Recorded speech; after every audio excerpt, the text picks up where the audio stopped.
take a look at the back first of all. Look at the front. Oh wow, that looks really different, right? Alright, we'll talk about the front in a moment, but the back. The first major thing that you can tell at the top is the fact that the camera is now vertical as opposed to horizontal. But let's take a look at the back first of all. Look at the front. Oh wow, that looks really different, right?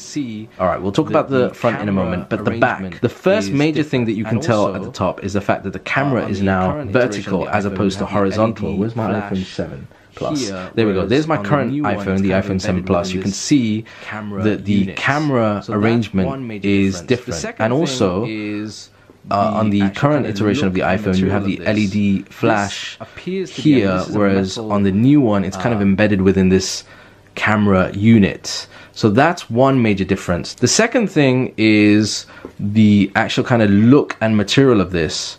This appears to be, I mean, this is a metal prototype. The back almost looks and feels like it might be made out of glass, which again ties in with some of the rumors about the back being made out of glass as opposed to the current kind of aluminium that we find on the iPhone 7 and 7 Plus, which I hope really isn't the case. It does look nice, but to be honest with you, I hope this isn't the case, because that's going to be a problem. You know, if you drop this, you can imagine, I mean, I had tons of issues with my iPhone 4 and 4S.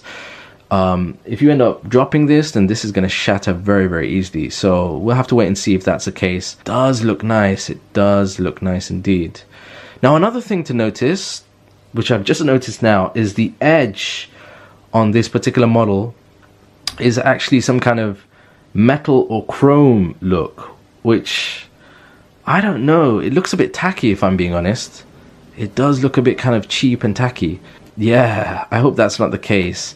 Now, I purposely got the white color because there are a couple of prototype models that are in the darker color knocking around. I didn't want to get that because they don't really show up very well on camera, and I'm glad I got the lighter version because you can see the details a lot clearer on camera. All right, well, another thing about the back, we have no fingerprint sensor on the back. Now, some of the earlier prototypes, again, the ones that are knocking around online, and some YouTubers have focused on that, have a fingerprint scanner on the back. This one doesn't.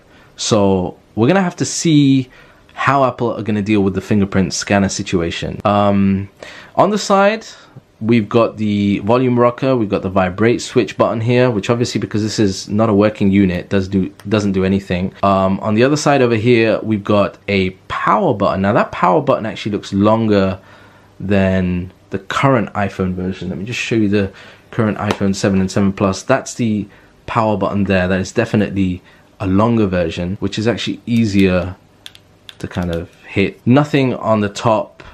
And then you have at the bottom, let me move this out of the way, nothing at the top, but at the bottom you've got the stereo speakers. Will we have stereo speakers at the top like the iPhone 7 and 7 Plus? We'll have to wait and see. And then you've got the lightning cable over there. Now, the front is, on this particular model, is really an updated front based on, again, rumors and leaks, but also the firmware related to the brand new, the upcoming HomePod has pretty much confirmed that this is the kind of front screen that we're going to get. We're going to get this kind of unit at the top that has, very interesting, not 1, 2, 3, 4, but yeah, so we're going to have what appears to be almost like 2 front cameras, what looks like a